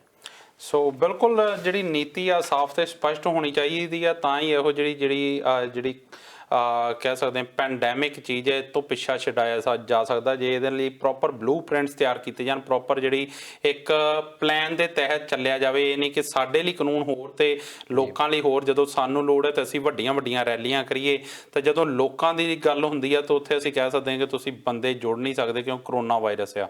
ਸੋ ਸਰਕਾਰ ਨੂੰ ਸੋਚਣਾ ਤੇ ਸਮਝਣਾ ਪੈਣਾ ਇਸ ਸਥਿਤੀ ਨੂੰ। ਦਲਜੀਤ ਜੀ, ਕਿਸਾਨ ਸੰਘਰਸ਼ ਦੀ ਗੱਲ ਚੱਲੀ, ਕਿਸਾਨ ਜਿਹੜੀ ਇਸ ਵੇਲੇ ਚੱਲ ਰਿਹਾ ਹੈ ਦਿੱਲੀ ਦੇ ਬਾਰਡਰਾਂ ਤੇ, ਉਹਦੀ ਗੱਲ ਚੱਲੀ ਤਾਂ ਉਦੋਂ ਮਾਨਯੋਗ ਸੁਪਰੀਮ ਕੋਰਟ ਨੇ 3 ਮੈਂਬਰੀ ਕਮੇਟੀ, ਹਾਲਾਂਕਿ 4 ਮੈਂਬਰੀ ਬਣਾਈ ਸੀ, 1 ਮੈਂਬਰ ਉੱਥੋਂ ਅਸਤੀਫਾ ਦੇ ਗਏ, 3 ਮੈਂਬਰੀ ਕਮੇਟੀ ਬਣਾਈ ਸੀ ਇਹਦੇ ਤੇ ਰਿਪੋਰਟ ਤਿਆਰ ਕਰਨ ਲਈ। ਉਹ 3 ਮੈਂਬਰੀ ਕਮੇਟੀ ਨੇ ਆਪਣੀ ਜਿਹੜੀ ਰਿਪੋਰਟ ਹੈ ਉਹ ਮਾਨਯੋਗ ਸੁਪਰੀਮ ਕੋਰਟ ਨੂੰ ਸੌਂਪ ਦਿੱਤੀ ਆ। ਇਹਨੂੰ ਕਿੱਦਾਂ ਦੇਖਦੇ ਹੋ ਤੁਸੀਂ? ਅਨਿਲ, ਧੰਨਵਾਦ ਹੋਣੀ ਜਿਹੜੇ ਕਿ ਇਸ ਟੀਮ ਦੇ ਮੈਂਬਰ ਆ ਇਸ ਕਮੇਟੀ ਦੇ, ਇਹ ਜਨਵਰੀ ਮਹੀਨੇ ਦੇ ਵਿੱਚ ਬਣਾਈ ਗਈ ਸੀ ਸੁਪਰੀਮ ਕੋਰਟ ਦੇ ਵਿੱਚ ਜਦੋਂ ਕੇਸ ਗਿਆ ਸੀ। ਇੱਕ ਗੁਲਾਟੀ ਸਾਹਿਬ ਸੀਗੇ ਤੇ ਇੱਕ ਭੁਪਿੰਦਰ ਸਿੰਘ ਮਾਨ ਜਿਹੜੇ ਕਿ ਸਾਬਕਾ ਸੰਸਦ ਮੈਂਬਰ ਸੀ ਜੀ, ਉਹ ਕਾਫੀ ਕਿਸਾਨੀ ਦੇ ਲਈ ਕੰਮ ਕਰਦੇ ਰਹੇ ਆ। ਜਦੋਂ ਇਹਦੇ ਉੱਤੇ ਉਂਗਲਾਂ ਉੱਠਣੀਆਂ ਸ਼ੁਰੂ ਹੋਈਆਂ ਇਸ ਕਮੇਟੀ ਦੇ ਉੱਤੇ, ਉਹਨਾਂ ਨੇ ਅਸਤੀਫਾ ਦੇ ਕੇ ਵਾਪਸ, ਪਹਿਲਾਂ 4 ਮੈਂਬਰੀ ਸੀ ਜਿਹੜੇ 3 ਮੈਂਬਰੀ ਰਹਿ ਗਏ, ਇੱਕ ਗੁਲਾਟੀ ਸਾਹਿਬ ਨੇ। ਉਹ ਰਿਪੋਰਟ ਜਿਹੜੀ ਆ ਹੁਣ ਇਹਨਾਂ ਨੇ ਪੇਸ਼ ਕਰ ਦਿੱਤੀ ਆ। ਕਿਹਾ ਤਾਂ ਇਹ ਜਾ ਰਿਹਾ ਕਿ ਇਹ ਰਿਪੋਰਟ ਜਿਹੜੀ ਆ ਪਿਛਲੇ ਹਫ਼ਤੇ, 1 ਹਫ਼ਤਾ ਹੋ ਗਿਆ ਆ ਸੁਪਰੀਮ ਕੋਰਟ ਦੇ ਵਿੱਚ ਦਿੱਤੀ ਨੂੰ, ਕਿਉਂਕਿ ਗੋਪਤਾ ਇਹਦੇ ਵਿੱਚ ਹੈ ਕੀ ਆ ਇਹਦੇ ਬਾਰੇ ਕੁਝ ਪਤਾ ਨਹੀਂ। ਪਰ ਕੁਝ ਕੁ ਚੀਜ਼ਾਂ ਇਹਦੇ ਵਿੱਚ ਹੈ ਕਿ ਜਿਹੜੀਆਂ ਕਿ ਹੁਣੇ ਸ਼ੱਕ ਪੈਦਾ ਕਰਦੀਆਂ ਇਸ ਕਮੇਟੀ ਦੀ ਜੋ ਮੀਟਿੰਗ ਕੀਤੀਆਂ। ਇਹਨਾਂ ਨੇ ਹੁਣ ਤੱਕ 23 ਮੀਟਿੰਗਸ ਕੀਤੀਆਂ ਜਨਵਰੀ ਤੋਂ ਲੈ ਕੇ ਆਹ 17 ਮਾਰਚ ਤੱਕ ਜੀ। ਉਹ 23 ਮੀਟਿੰਗਸ ਦੇ ਵਿੱਚ ਇਹਨਾਂ ਨੇ 11 ਯੂਨੀਅਨਸ ਜਿਹੜੀਆਂ ਹੈਗੀਆਂ ਇੰਡੀਆ ਦੀਆਂ, 11 ਸੂਬਿਆਂ ਦੇ ਵਿੱਚ ਜਿਹੜੀਆਂ ਯੂਨੀਅਨਸ ਕੰਮ ਕਰਦੀਆਂ ਕਿਸਾਨਾਂ ਦੀਆਂ, ਉਹਨਾਂ ਦੇ ਨਾਲ ਮੀਟਿੰਗਸ ਕੀਤੀਆਂ ਜੀ। ਪਰ ਉਹ ਜਿਹੜੀ ਮੀਟਿੰਗਸ ਦੇ ਵਿੱਚ ਨਾ ਤਾਂ ਕੋਈ ਪੰਜਾਬ ਦੀ ਯੂਨੀਅਨ ਇਹਨਾਂ ਨੇ ਕੋਈ ਮੀਟਿੰਗ ਕੀਤੀ ਹੈ, ਨਾ ਹਰਿਆਣਾ ਦੀ ਯੂਨੀਅਨ ਨਾਲ ਮੀਟਿੰਗ ਕੀਤੀ ਹੈ, ਤੇ ਨਾ ਰਾਜਸਥਾਨ ਨਾਲ ਮੀਟਿੰਗ ਕੀਤੀ ਹੈ। ਹੁਣ ਜੇ ਦੇਖਿਆ ਜਾਵੇ ਮੇਨ ਰੌਲਾ ਇਹਨਾਂ 3 ਸਟੇਟਾਂ ਤੋਂ। ਤੁਹਾਨੂੰ ਯਾਦ ਹੋਣਾ ਦਲਜੀਤ ਜੀ, ਜਦੋਂ ਜਿਹੜਾ ਇਹ ਕਿਸਾਨੀ ਸੰਘਰਸ਼ ਪੂਰਾ ਸਿਖਰਾਂ ਤੇ ਸੀ ਤਾਂ ਉਦੋਂ ਕਹਿੰਦੇ ਹੁੰਦੇ ਖੁੰਬਾਂ ਵਾਂਗੂ ਜਿਹੜੀਆਂ ਨਵੀਆਂ ਤਾਜ਼ੀਆਂ ਕਿਸਾਨ ਸੰਘਰਸ਼ ਕਮੇਟੀਆਂ ਬੜੀਆਂ ਉੱਗੀਆਂ ਸੀ, ਜਿਨ੍ਹਾਂ ਦਾ ਪਹਿਲਾਂ ਕਦੀ ਕਿਸੇ ਸਟੇਟ ਦੇ ਵਿੱਚ ਨਾਂ ਨਹੀਂ ਸੁਣਿਆ, ਪਰ ਉਹ ਬਿਲਕੁਲ ਤਾਜ਼ਾ ਜਿਹੜੀਆਂ ਬਣੀਆਂ ਸੀ। ਪਰ ਉਹ ਸਿੱਧੀਆਂ ਆ ਕੇ ਮੰਤਰੀਆਂ ਨਾਲ ਗੱਲਬਾਤ ਕਰਦੀਆਂ ਸੀ, ਉਹ ਆਪਣਾ ਜਿਹੜਾ ਵਿਸ਼ਵਾਸ ਮੰਤਰੀਆਂ ਨੂੰ ਦਿਵਾਉਂਦੇ ਸੀ ਕਿ ਅਸੀਂ ਸਹਿਮਤ ਹਾਂ। ਸੋ ਮੈਨੂੰ ਲੱਗਦਾ ਕਿ ਇਹ ਜਿਹੜੀਆਂ ਮੀਟਿੰਗਸ ਹੋਈਆਂ ਇਹਦੇ ਵਿੱਚ ਵੀ ਉਹਨਾਂ ਕਮੇਟੀਆਂ ਦੀ ਵਰਤੋਂ ਕੀਤੀ ਗਈ। ਉਹ ਬਣਾਈਆਂ ਹੀ ਇਸੇ ਕਰਕੇ ਗਈਆਂ ਸੀ ਜਿਨ੍ਹਾਂ ਨੂੰ ਕਿ ਇੱਕਦਮੇ ਉਹਨਾਂ ਨੂੰ ਕੀ ਹੋ ਗਿਆ, ਜਿਨ੍ਹਾਂ ਨੇ ਪੁਰਾਣੀ ਕੋਈ ਗੱਲ ਹੀ ਨਹੀਂ ਪਤਾ, ਇੱਕਦਮੇ ਉਹ ਖੜੀਆਂ ਹੋ ਗਈਆਂ, ਜਾਂ ਜਿਨ੍ਹਾਂ ਦੇ ਨਾਲ ਇੱਕ 2 ਮੈਂਬਰ ਪਹਿਲਾਂ ਕਿਤੇ ਬਣੇ ਹੋਣੇ ਆ, ਸੰਸਥਾਵਾਂ ਬਣੀਆਂ ਹੋਣੀਆਂ, ਉਹਨਾਂ ਨੂੰ ਫੇਰ ਸਰਜੀਤ ਕੀਤਾ ਗਿਆ। ਹੋ ਸਕਦਾ ਇਹਦੇ ਵਿੱਚ ਯੂਜ਼ ਕੀਤਾ ਹੋਵੇ। ਪਰ ਜਿਹੜੀ ਅਸਲੀ ਸਮੱਸਿਆ ਆ MRP ਦੀ ਜਿਹੜੀ ਚੱਲਦੀ ਆ, ਮੰਡੀਕਰਨ ਦੀ ਚੱਲਦੀ ਆ, ਉਹ ਸਮੱਸਿਆਵਾਂ ਹੈਗੀਆਂ 4-5 ਸਟੇਟਸ ਦੀਆਂ। ਜਿੱਦਾਂ ਉੱਤਰ ਪ੍ਰਦੇਸ਼ ਦੀ ਆਪਾਂ ਗੱਲ ਕਰ ਲਈਏ, ਬਿਹਾਰ ਦੇ ਵਿੱਚ ਪਹਿਲਾਂ ਹੀ ਖਤਮ ਆ, ਇਸ ਕਰਕੇ ਉੱਥੇ ਉਹਨਾਂ ਦਾ ਕੋਈ ਲੈਣ ਦੇਣ ਨਹੀਂ। ਹੁਣ ਬਿਹਾਰ ਵਾਲਿਆਂ ਤੋਂ ਪੁੱਛੀ ਚਲੋ ਤਾਂ ਅਸਲੀ ਜਿਹੜੀ ਇਸ਼ੂਜ਼ ਆ ਉਹ ਤਾਂ ਹੈਗੇ ਆ ਪੰਜਾਬ ਤੇ ਹਰਿਆਣਾ, ਰਾਜਸਥਾਨ ਤੇ ਉੱਤਰ ਪ੍ਰਦੇਸ਼। ਬਿਲਕੁਲ, ਤੁਸੀਂ ਇਹਨਾਂ ਸਟੇਟਸ ਦੇ ਵਿੱਚ ਉੱਤਰ ਪ੍ਰਦੇਸ਼ ਨੂੰ ਲੈਂਦੇ ਹੋ ਤਾਂ ਉੱਤਰ ਪ੍ਰਦੇਸ਼ ਵਿੱਚ ਤੁਹਾਡਾ ਰਾਜ ਆ, ਹੋ ਸਕਦਾ ਕਿਹੜੀ ਤੁਸੀਂ ਯੂਨੀਅਨ ਚੱਕੀ ਆ, ਪਰ ਤੁਸੀਂ ਪੰਜਾਬ, ਹਰਿਆਣਾ, ਰਾਜਸਥਾਨ ਦੇ ਵਿੱਚੋਂ ਕੋਈ ਲੈਂਦੇ ਹੀ ਨਹੀਂ। ਬਿਲਕੁਲ, ਹੁਣ ਸੁਪਰੀਮ ਕੋਰਟ ਇਹਦੇ ਉੱਤੇ ਕੀ ਆਰਡਰ ਕਰਦੀ ਆ ਇਸ ਕਮੇਟੀ ਦੇ ਉੱਤੇ, ਜਾਂ ਕਮੇਟੀ ਦੀ ਰਿਪੋਰਟ ਜਦੋਂ ਹੁਣ ਸਾਹਮਣੇ ਆਵੇਗੀ ਉਹ ਤੋਂ ਪਤਾ ਲੱਗਣਾ ਕਿ ਇਹਦੇ ਵਿੱਚ ਹੈ ਕੀ ਸੀ, ਕਿਹੋ ਜਿਹੀ ਰਿਪੋਰਟ ਆਈ ਆ। ਹੋ ਸਕਦਾ ਹੈ ਕਿ ਉਹ ਤੋਂ ਬਾਅਦ ਫਿਰ ਲੋਕਾਂ ਦਾ ਇੱਕ ਵਾਰੀ ਰੋਸ ਇਹਦੇ ਪ੍ਰਤੀ ਵਧੇ ਤੇ ਫਿਰ ਸੁਪਰੀਮ ਕੋਰਟ ਉਹਦੇ ਉੱਤੇ ਵੀ ਸ਼ੱਕ ਦੀ ਸ਼ਾਇਦ ਨਿਗਾਹ ਜਾਵੇ ਕਿ ਜਿਹੜੀ ਤੁਸੀਂ ਕਮੇਟੀ ਬਣਾਈ ਆ, ਇਹਦੀ ਜਿਹੜੀ ਰਿਪੋਰਟ ਆ ਇਹ ਸ਼ੱਕ ਦੀ ਸੂਈ ਨਾਲ ਦੇਖੀ ਜਾਣੀ ਆ। ਕਿਉਂਕਿ ਹੁਣ ਤੇ ਪਤਾ ਲੱਗ ਰਿਹਾ ਕਿ ਉਹਨੂੰ ਜਦੋਂ ਤੁਸੀਂ ਇਗਨੋਰ ਕਰ ਰਹੇ ਆ ਇੱਕ ਪਾਰਟੀ ਨੂੰ, ਉਹ ਫਿਰ ਸ਼ੱਕ ਦੀ ਸੂਈ ਜ਼ਰੂਰ ਰਹਿਣੀ ਆ ਉਸ ਦੇ ਉੱਤੇ। ਪਰ ਆਉਣ ਵਾਲੇ ਦਿਨਾਂ 'ਚ ਪਤਾ ਲੱਗਣਾ ਆ ਕਿ ਇਹ ਰਿਪੋਰਟ ਦੇ ਵਿੱਚ ਹੈ ਕੀ ਆ। ਬਿਲਕੁਲ, ਕਿਉਂਕਿ ਇਹ ਸਭ ਤੋਂ ਵੱਡਾ ਮਸਲਾ ਤੇ ਪੰਜਾਬ, ਹਰਿਆਣਾ, ਰਾਜਸਥਾਨ ਤੇ ਉੱਤਰ ਪ੍ਰਦੇਸ਼ ਦਾ, ਜਿੱਦਾਂ ਤੁਸੀਂ ਦੱਸਿਆ, ਤੇ ਜਦੋਂ ਉਹਨਾਂ ਨਾਲ ਗੱਲ ਹੀ ਨਹੀਂ ਕੀਤੀ ਜਾਂਦੀ, ਜਿਹੜੇ ਸਾਡੇ ਕਿਸਾਨ ਆ ਪਿਛਲੇ 6 ਮਹੀਨਿਆਂ ਤੋਂ ਸੜਕਾਂ ਤੇ ਬੈਠੇ ਆ, ਉਹਨਾਂ ਦੇ ਆਗੂਆਂ ਨਾਲ ਗੱਲ ਹੀ ਨਹੀਂ ਕੀਤੀ ਜਾਂਦੀ, ਤਾਂ ਉਹ ਜਿਹੜੀਆਂ ਇਹ ਚੀਜ਼ਾਂ ਬਹੁਤ ਸਾਰੇ ਸਵਾਲ ਖੜੇ ਕਰਦੀਆਂ। ਪਤਾ ਲੱਗ ਸਕਦਾ ਕਿ ਕਿੰਨੇ ਕਿ ਜਿਹੜੀ ਜਾਂਚ ਹੈ ਉਹ ਨਿਰਪੱਖ ਹੋ ਸਕਦੀ ਹੈ। ਇੱਥੇ ਨਾਲ ਦੀ ਨਾਲ ਜਿਹੜੀ 3 ਮੈਂਬਰੀ ਕਮੇਟੀ ਆ ਉਹਨੇ ਸੂਬੇ ਦੀਆਂ ਸਰਕਾਰਾਂ ਨਾਲ ਵੀ ਗੱਲ ਕੀਤੀ, ਉਹਨਾਂ ਨਾਲ ਵੀ ਮੀਟਿੰਗਸ ਕੀਤੀਆਂ ਤੇ ਉਹਨਾਂ ਨੇ ਆਪਣੇ ਪੱਖ ਰੱਖੇ ਨਾ। ਇਹਦੇ ਵਿੱਚ ਪੰਜਾਬ ਸਰਕਾਰ ਦਾ ਵੀ ਜ਼ਿਕਰ ਹੁੰਦਾ ਕਿ ਪੰਜਾਬ ਸਰਕਾਰ ਨੇ ਆਪਣਾ ਪੱਖ ਰੱਖਿਆ। ਉਹ ਜਿਹੜਾ ਪੱਖ ਆ ਉਹ ਵੇਖਣਾ ਜ਼ਰੂਰ ਦਿਲਚਸਪ ਹੋਊਗਾ ਕਿ ਪੰਜਾਬ ਸਰਕਾਰ ਨੇ ਪੱਖ ਕੀ ਰੱਖਿਆ ਇਹਦੇ ਵਿੱਚ। ਦੇਖੋ, ਕਿਸਾਨ ਅੰਦੋਲਨ ਤੋਂ ਬਾਅਦ ਤਾਂ ਸਾਰੀਆਂ ਜਿਹੜੀਆਂ ਸਰਕਾਰਾਂ ਆ ਉਹਨਾਂ ਨੇ ਆਪਣਾ ਪੱਖ ਇਹੀ ਰੱਖਿਆ ਕਿ ਅਸੀਂ ਹੱਕ ਦੇ ਵਿੱਚ ਆ, ਕਿ ਅਸੀਂ ਕਿਸਾਨ ਮੋਰਚੇ ਦੇ ਹੱਕ ਵਿੱਚ ਆ, ਕਿ ਇਹ ਜਿਹੜੇ ਕਾਨੂੰਨ ਆ ਇਹ ਰੱਦ ਹੋਣੇ ਚਾਹੀਦੇ ਆ। ਪਰ ਜੇ ਅਸੀਂ ਪਹਿਲਾਂ ਦੀਆਂ ਦੇਖੀਏ ਕਿ ਪਹਿਲਾਂ ਤਾਂ ਇਹ ਸਰਕਾਰਾਂ ਹੱਕ ਦੇ ਵਿੱਚ ਵੀ ਰਹੀਆਂ। ਬਿਲਕੁਲ, ਮੋਦੀ ਸਾਹਿਬ ਦਾ ਤੁਸੀਂ ਸੁਣਿਆ ਹੋਣਾ ਮਨ ਕੀ ਬਾਤ, ਜਿਹੜਾ ਬਿਆਨ ਉਹਨਾਂ ਮਨ ਕੀ ਬਾਤ ਦੇ ਵਿੱਚ ਕੀਤਾ ਆ ਕਿ ਜਿਹੜੇ ਇਹ ਕਾਨੂੰਨ ਆ ਇੱਕ ਰੀਫਾਰਮ ਚਾਹੀਦਾ ਕਿਸਾਨੀ ਦੇ ਵਿੱਚ। ਨੋ ਡਾਊਟ ਹਰ ਬੰਦਾ ਕਹਿੰਦਾ ਕਿਸਾਨਾਂ ਦੀਆਂ ਬਹੁਤ ਸਾਰੀਆਂ ਮੰਗਾਂ ਸੀ, ਕਿਸਾਨਾਂ ਦੀਆਂ ਵੀ ਆੜ੍ਹਤੀਆਂ ਦੇ ਨਾਲ ਬਹੁਤ ਸਾਰੀਆਂ ਸਮੱਸਿਆਵਾਂ ਸੀ, ਮੰਗਾਂ ਰਹੀਆਂ ਆ। ਪਰ ਜਿਸ ਤਰੀਕੇ ਦੇ ਨਾਲ ਇਹ ਕਾਨੂੰਨ ਥੋਪ ਦਿੱਤੇ ਗਏ, ਬਿਲਕੁਲ ਆਰਡੀਨੈਂਸ ਜਾਰੀ ਕਰ ਦਿੱਤਾ ਗਿਆ ਵਿਦਾਊਟ ਕਿਤੇ ਲੋਕ ਸਭਾ ਦੇ ਵਿੱਚ ਬਹਿਸ ਹੋਣ ਤੋਂ, ਰਾਜ ਸਭਾ ਦੇ ਵਿੱਚ ਬਹਿਸ ਹੋਣ ਤੋਂ, ਵੈਸੇ ਕਾਨੂੰਨ ਆਰਡੀਨੈਂਸ ਦੇ ਰਾਹੀਂ ਲਿਆਂਦੇ ਗਏ, ਥੋਪੇ ਗਏ, ਉਹਦੇ ਨਾਲ ਇਹ ਸ਼ੱਕ ਦੇ ਉੱਤੇ ਆ ਗਏ। ਕਿਸੇ ਦੇ ਨਾਲ ਸਲਾਹ ਮਸ਼ਵਰਾ ਕੀਤਾ ਹੀ ਨਹੀਂ ਗਿਆ ਤੇ ਉਹਦੇ ਵਿੱਚ ਇਹ ਆਇਆ ਕਿ ਕਿਸੇ ਕਾਰਪੋਰੇਟ ਨੂੰ ਤੁਸੀਂ ਸਹਾਇਤਾ ਪ੍ਰਾਪਤ ਦੇਣ ਦੇ ਲਈ ਤੁਸੀਂ ਇਹ ਸਾਰੇ ਕਾਨੂੰਨ ਲਿਆਂਦੇ ਆ। ਇਸ ਕਰਕੇ ਜਦੋਂ ਤੱਕ ਸਰਕਾਰਾਂ ਜਿਹੜੀਆਂ ਆ ਉਹ ਚੱਲਦੀਆਂ ਵੋਟ ਬੈਂਕ ਦੇ ਉੱਤੇ ਕਿ ਅਸੀਂ ਵੋਟਾਂ ਕਿੱਦਾਂ ਲੈਣੀਆਂ। ਹੋ ਸਕਦਾ ਹੈ ਕਿ ਜੇ ਇਹ ਕਿਸਾਨ ਮੋਰਚੇ ਨਾ ਲੱਗਦੇ ਜਾਂ ਕਿਸਾਨਾਂ ਦਾ ਅੰਦੋਲਨ ਇੱਦਾਂ ਨਾ ਚੱਲਦਾ ਤੇ ਇਹੀ ਕੈਪਟਨ ਸਰਕਾਰ ਉਹਦੇ ਵਿੱਚ ਹਾਮੀ ਭਰਦੀ, ਇਹੀ ਅਰਵਿੰਦ ਕੇਜਰੀਵਾਲ ਉਹਦੇ ਵਿੱਚ ਹਾਮੀ ਭਰਦੇ ਕਿ ਜੀ ਬਹੁਤ ਵਧੀਆ ਆ। ਇਹ ਤਾਂ ਹੁਣ ਪਤਾ ਲੱਗਣਾ ਆ ਕਿ ਲੋਕਾਂ ਦਾ ਵਿਚਾਰ ਕਿੱਦਾਂ ਦੇ ਚੱਲਦੇ ਆ ਤੇ ਸਰਕਾਰਾਂ ਨੂੰ ਉਹਨਾਂ ਦੇ ਅੱਗੇ ਝੁਕਣਾ ਪੈਣਾ। ਜੀ ਬਿਲਕੁਲ ਦਲਜੀਤ ਜੀ, ਮੋਦੀ ਸਾਹਿਬ ਹੁਣੇ ਵੀ ਮਨ ਕੀ ਬਾਤ ਰੇਡੀਓ ਤੇ ਜਾ ਕੇ ਤਾਂ ਕਰਦੇ ਆ, ਮਹੀਨੇ ਬਾਅਦ ਕਹਿੰਦੇ ਆ ਕਿ ਇਹ ਜਿਹੜੇ ਕਾਨੂੰਨ ਇਹ ਬਹੁਤ ਚੰਗੇ ਆ, ਇਹ ਖੇਤੀਬਾੜੀ ਦੇ ਵਿੱਚ ਰਿਫਾਰਮ ਕਰਨੇ ਜ਼ਰੂਰੀ ਸੀ ਤਾਂ ਅਸੀਂ ਕੀਤੇ ਆ। ਪਰ ਜੇ ਮੋਦੀ ਸਾਹਿਬ ਹੁਣਾਂ ਨੂੰ ਇੰਨਾ ਵਿਸ਼ਵਾਸ ਆ ਤਾਂ ਜਿਹੜੇ ਕਿਸਾਨ ਉਹਨਾਂ ਦੀਆਂ ਬਰੂਹਾਂ ਤੇ ਪਿਛਲੇ 6 ਮਹੀਨਿਆਂ ਦੇ ਬੈਠੇ ਆ ਉਹਨਾਂ ਨਾਲ ਗੱਲ ਕਿਉਂ ਨਹੀਂ ਕਰਦੇ? ਉਹਨਾਂ ਵਾਰੀ ਤਾਂ ਕਹਿ ਦਿੰਦੇ ਆ ਮੋਦੀ ਸਾਹਿਬ ਕਿ ਮੈਂ ਸਿਰਫ ਇੱਕ ਫੋਨ ਕਾਲ ਦੀ ਦੂਰੀ ਤੇ ਆ, ਪਰ ਉਹ ਫੋਨ ਕਾਲ ਉਹਨਾਂ ਵੱਲੋਂ ਕਰਕੇ ਉਹਨਾਂ ਨੂੰ ਬੁਲਾ ਕੇ ਜੇ ਸੱਚੀ ਕਿਸਾਨ ਜਿਹੜੇ ਆ ਉਹ ਭੁਲੇਖੇ ਦੇ ਵਿੱਚ ਬੈਠੇ ਆ, ਐਡਾ ਵੱਡਾ ਜਿਹੜਾ 4 ਸਟੇਟਸ ਆ ਉਹ ਜੁੜ ਕੇ ਬੈਠੇ ਇੱਕ ਭੁਲੇਖੇ 'ਚ ਬੈਠੇ, ਤਾਂ ਮੋਦੀ ਸਾਹਿਬ ਉਹਨਾਂ ਨੂੰ ਸਮਝਾਉਂਦੇ ਕਿਉਂ ਨਹੀਂ? ਉਹਦੇ ਵਿੱਚ ਇਹ ਹੈ ਕਿ ਇੱਕ ਅਕਸ ਬਣ ਚੁੱਕਾ ਮੋਦੀ ਸਾਹਿਬ ਦਾ ਕਿ ਮੈਂ ਕਦੀ ਝੁਕਦਾ ਨਹੀਂ। ਉਹ ਪਹਿਲਾਂ ਪ੍ਰਚਾਰਿਆ ਇਸ ਤਰੀਕੇ ਦੇ ਨਾਲ, ਜਦੋਂ ਅੱਗੇ ਲਿਆਂਦਾ ਗਿਆ ਲੋਕਾਂ ਦੇ ਵਿੱਚ ਦੱਸਿਆ ਗਿਆ ਕਿ ਮੋਦੀ ਸਾਹਿਬ ਕੌਣ ਆ। 2002 ਦੇ ਵਿੱਚ ਜਦੋਂ ਇਹ ਗੋਧਰਾ ਕਾਂਡ ਹੋਇਆ ਜਾਂ ਗੁਜਰਾਤ ਦੇ ਜਿਹੜੇ ਦੰਗੇ ਹੋਏ ਆ, ਉਹਦੇ ਵਿੱਚ ਤੁਸੀਂ ਦੇਖੋ ਕਿ ਉਹਦੇ ਵਿੱਚ ਤਾਂ ਇਹਨੂੰ ਇੱਕ ਵਿਲਨ ਦੇ ਤੌਰ ਦੇ ਉੱਤੇ ਜਾਣਿਆ ਜਾਂਦਾ। ਬਿਲਕੁਲ ਗੁਜਰਾਤ ਤੋਂ ਬਾਅਦ ਤਾਂ ਵਿਲਨ ਦੇ ਤੌਰ ਦੇ ਉੱਤੇ ਜਾਣਿਆ ਜਾਂਦਾ, ਕਿਉਂਕਿ ਉਹਦੇ ਵਿੱਚ ਇਹ ਕਿਹਾ ਗਿਆ ਕਿ ਇਹਦਾ ਮੇਨ ਹੱਥ ਸੀ। ਈਵਨ ਕਿ ਭਾਜਪਾ ਦੇ ਲੀਡਰ ਮੰਨਦੇ ਸੀ, ਅਟਲ ਬਿਹਾਰੀ ਵਾਜਪੇਈ ਹੁਣੀ ਉਹ ਜਿਹੜੇ ਬਹਿੰਦੇ ਵੀ ਹੁੰਦੇ ਸੀ ਇਕੱਠੇ ਕਾਨਫਰੰਸ ਦੇ ਵਿੱਚ, ਉਹ 'ਚ ਲੱਗਦਾ ਸੀ ਕਿ ਉਹਨਾਂ ਨੂੰ ਸ਼ੱਕ ਆ ਇਹਨਾਂ ਦੇ ਉੱਤੇ। ਤੇ ਅਟਲ ਬਿਹਾਰੀ ਵਾਜਪੇਈ ਕਾਫੀ ਸੁਲਝੇ ਹੋਏ ਲੀਡਰ ਸੀ। ਉਸ ਤੋਂ ਬਾਅਦ ਜਦੋਂ ਬਾਕੀ ਰਾਜਾਂ ਦੇ ਵਿੱਚ ਇਹਨਾਂ ਨੂੰ ਪ੍ਰਮੋਟ ਕੀਤਾ ਗਿਆ, ਉਹਦੇ ਵਿੱਚ ਇਹ ਕਿਹਾ ਗਿਆ ਕਿ ਇਹ ਬੰਦਾ ਕਦੀ ਝੁਕਣ ਵਾਲਾ ਨਹੀਂ, ਇਹ ਬੰਦਾ ਜੋ ਕਹਿੰਦਾ ਉਹ ਕਰਦਾ।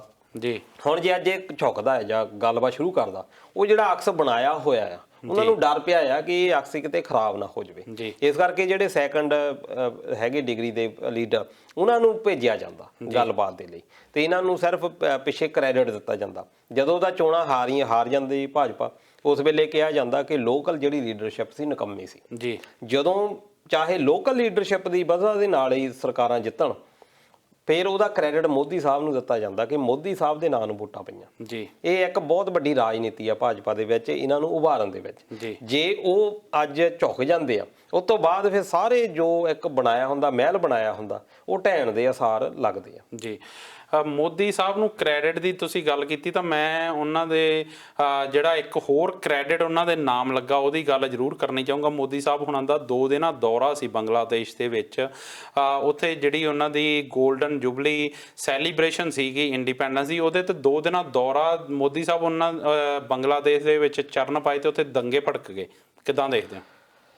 ਦੇਖੋ 1971 ਦੇ ਵਿੱਚ ਲੜਾਈ ਲੱਗੀ ਆ ਜਿਹਦੇ ਵਿੱਚ ਕਿ ਇੰਦਰਾ ਗਾਂਧੀ ਹੁਣੀ ਉਦੋਂ ਪ੍ਰਧਾਨ ਮੰਤਰੀ ਸੀਗੇ ਤੇ ਬੰਗਲਾਦੇਸ਼ ਆਜ਼ਾਦ ਹੋਇਆ। ਭਾਰਤ ਦੀ ਅਹਿਮ ਭੂਮਿਕਾ ਰਹੀ ਆ।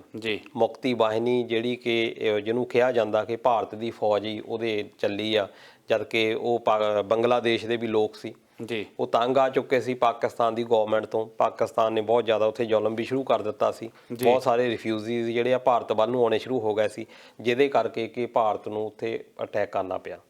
ਬੰਗਲਾਦੇਸ਼ ਆਜ਼ਾਦ ਹੋ ਗਿਆ।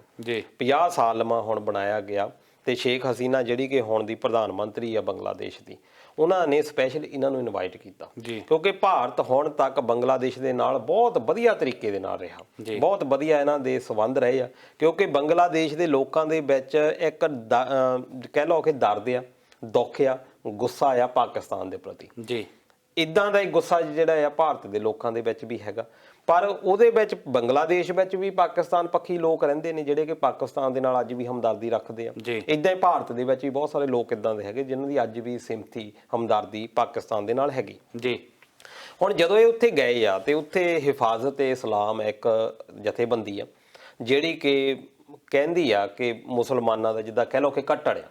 ਉਹਨਾਂ ਨੇ ਇਹਨਾਂ ਦਾ ਵਿਰੋਧ ਇਸ ਕਰਕੇ ਕੀਤਾ ਕਿ ਜਿਹੜਾ ਮਜੀਰ ਦਿਵਸ ਜਿਹਨੂੰ ਕਿ ਰਹਿਮਾਨ ਉਹਨਾਂ ਦੇ ਨਾਂ ਦੇ ਉੱਤੇ ਮਨਾਇਆ ਜਾਂਦਾ, ਉਹਨਾਂ ਦੇ ਵੀ ਉਹ ਤਾਂ ਰਾਸ਼ਟਰ ਧਰਮ ਨਿਰਪੱਖ ਦੇ ਉੱਤੇ ਚੱਲਦੇ ਸੀ। ਜਿਹੜਾ ਭਾਰਤ ਆ ਇਹਦਾ ਜਿਹੜਾ ਸੰਵਿਧਾਨ ਆ ਉਹ ਤਾਂ ਇਹ ਕਹਿੰਦਾ ਆ ਕਿ ਧਰਮ ਨਿਰਪੱਖ ਦੇਸ਼ ਆ ਸਾਡਾ। ਪਰ ਮੋਦੀ ਸਾਹਿਬ ਇਹ ਤਾਂ ਸੰਪਰਦਾਇਕ ਬੰਦੇ ਆ, ਇਹ ਤਾਂ ਰਾਸ਼ਟਰਵਾਦ ਦਾ ਨਾਂ ਲੈ ਕੇ ਲੋਕਾਂ ਦੇ ਵਿੱਚ ਦੰਗੇ ਕਰਵਾਉਂਦੇ ਆ।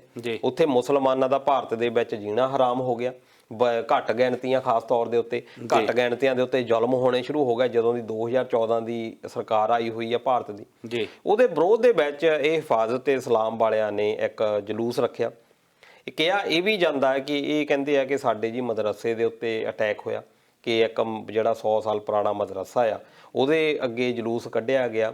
ਉਸ ਜਲੂਸ ਦੇ ਅਗਵਾਈ ਜਿਹੜਾ ਇੱਕ ਚੌਧਰੀ ਨਾਂ ਦਾ MP ਉੱਥੇ ਸੀ ਲੋਕਲ, ਉਹ ਅਗਵਾਈ ਕਰ ਰਿਹਾ ਸੀ।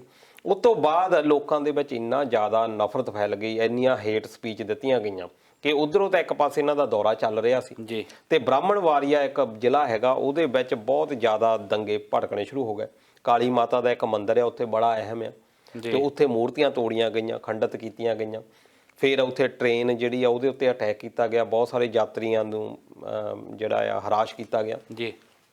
ਹੁਣ ਤੱਕ ਕਿਹਾ ਜਾਂਦਾ ਕਿ 12 ਮੌਤਾਂ ਹੋਈਆਂ, ਕਿਉਂਕਿ ਪੁਲਿਸ ਨੇ ਗੋਲੀ ਵੀ ਚਲਾਈ ਆ ਤੇ ਇਹਨਾਂ ਨੂੰ ਰੋਕਣ ਦੇ ਲਈ।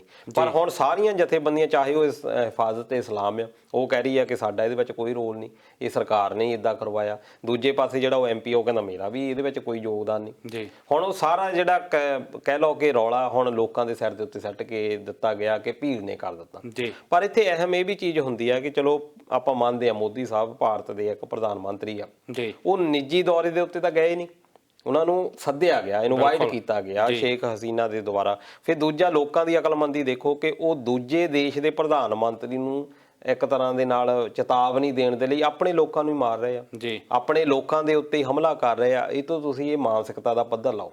ਇਹ ਕੱਲਾ ਇਸ ਖਿੱਤੇ ਦੇ ਵਿੱਚ ਇਦਾਂ ਦੇ ਮਾਨਸਿਕਤਾ ਵਾਲੇ ਲੋਕ ਰਹਿੰਦੇ ਨੇ, ਚਾਹੇ ਉਹ ਭਾਰਤ ਦੀ ਆਪਾਂ ਗੱਲ ਕਰ ਲਈਏ, ਪਾਕਿਸਤਾਨ ਦੀ ਗੱਲ ਕਰ ਲਈਏ, ਬੰਗਲਾਦੇਸ਼ ਦੀ ਗੱਲ ਕਰ ਲਈਏ, ਹੈ ਤਾਂ ਇੱਕੋ ਹੀ ਕੈਟੇਗਰੀ ਆ ਤਿੰਨਾਂ ਦੀ। ਇਹ ਤਾਂ ਨਾ ਆਪਾਂ ਵੱਖਰੇ ਵੱਖਰੇ ਦੇ ਦਿੱਤੇ, ਵੱਖਰੇ ਵੱਖਰੇ ਦੇਸ਼। ਇੱਥੇ ਮੈਂ ਇੱਕ ਚੀਜ਼ ਜ਼ਰੂਰ ਸਾਫ਼ ਕਰਨ ਦੇਣੀ ਚਾਹੂੰਗਾ ਕਿ ਅਸੀਂ ਕਿਸੇ ਧਰਮ ਦੀ ਗੱਲ ਨਹੀਂ ਕਰਦੇ, ਅਸੀਂ ਮੁਸਲਿਮ ਹਿੰਦੂ ਸਿੱਖ ਦੀ ਗੱਲ ਨਹੀਂ ਕਰਦੇ। ਕਿ ਜਿੱਦਾਂ ਦਲਜੀਤ ਸਿੰਘ ਹੁਣਾਂ ਨੇ ਕਿਹਾ ਕਿ ਇਹ ਜਿਹੜੀ ਮਾਨਸਿਕਤਾ ਇਹ ਸਾਡੇ ਲੋਕਾਂ ਦੇ ਵਿੱਚ ਪਣਪਦੀ ਆ ਕਿ ਵਿਰੋਧ ਤਾਂ ਮੋਦੀ ਹੁਣਾਂ ਦਾ ਦਿਖਾ ਰਹੇ ਸੀ, ਪਰ ਜਿਹੜੀ ਜ਼ੁਲਮ ਆ ਜਾਂ ਜੋ ਗੁੱਸਾ ਆ ਉਹ ਆਪਣੇ ਲੋਕਾਂ ਤੇ ਕੱਢਿਆ ਉਹਨਾਂ ਨੇ। ਉਹ ਟ੍ਰੇਨ ਦੇ ਉੱਤੇ ਹਮਲਾ ਕੀਤਾ, ਉਹ ਤੇ ਟ੍ਰੇਨ ਦੇ ਉੱਤੇ ਇਹ ਤਾਂ ਹੈ ਨਹੀਂ ਵੀ ਉੱਥੇ ਹਿੰਦੂ ਬੈਠਾ ਕਿ ਮੁਸਲਮਾਨ ਬੈਠਾ, ਉੱਥੇ ਤਾਂ ਇਹ ਨਹੀਂ। ਉਹ ਟ੍ਰੇਨ ਦੇ ਵਿੱਚ ਤਾਂ ਇੱਕ ਨੋਰਮਲ ਯਾਤਰੀ ਜਾ ਰਿਹਾ, ਹੋ ਸਕਦੇ ਉਹ ਮੁਸਲਮਾਨ ਹੀ ਹੋਣ। ਇਸ ਕਰਕੇ ਉਹ ਜਦੋਂ ਭੀੜ ਏਦਾਂ ਭੜਕਦੀ ਆ ਇਹਨਾਂ ਦੇਸ਼ਾਂ ਦੇ ਵਿੱਚ, ਤਿੰਨਾਂ ਦੇਸ਼ਾਂ ਦੇ ਵਿੱਚ ਖਾਸ ਤੌਰ ਤੇ, ਹੋਰ ਵੀ ਬਹੁਤ ਸਾਰੇ ਦੇਸ਼ ਹੋਣਗੇ ਪਰ ਇਹ ਆਪਣੇ ਦੇਸ਼ ਆ, ਆਪਾਂ ਤਾਂ ਮੰਨਦੇ ਆ। ਪਰ ਇਹ ਭਾਈਚਾਰਾ ਬਹੁਤ ਜ਼ਰੂਰੀ ਆ, ਲੋਕਾਂ ਨੂੰ ਸਮਝਾਉਣਾ ਬਹੁਤ ਜ਼ਰੂਰੀ ਆ, ਲੋਕਾਂ ਦੇ ਵਿੱਚ ਸਹਿਣਸ਼ੀਲਤਾ ਹੋਣੀ ਬਹੁਤ ਜ਼ਰੂਰੀ ਆ। ਇਹਨਾਂ ਤਿੰਨਾਂ ਦੇਸ਼ਾਂ ਦੇ ਵਿੱਚ ਧਾਰਮਿਕ ਪੱਧਰ ਦੇ ਉੱਤੇ ਸਾਨੂੰ ਬਹੁਤ ਜ਼ਿਆਦਾ ਹਲੀਮੀ ਵਰਤਣੀ ਪੈਣੀ ਆ। ਸਾਨੂੰ ਇੱਕ ਦੂਜੇ ਦੇ ਧਰਮ ਦਾ ਸਤਿਕਾਰ ਕਰਨਾ ਪੈਣਾ।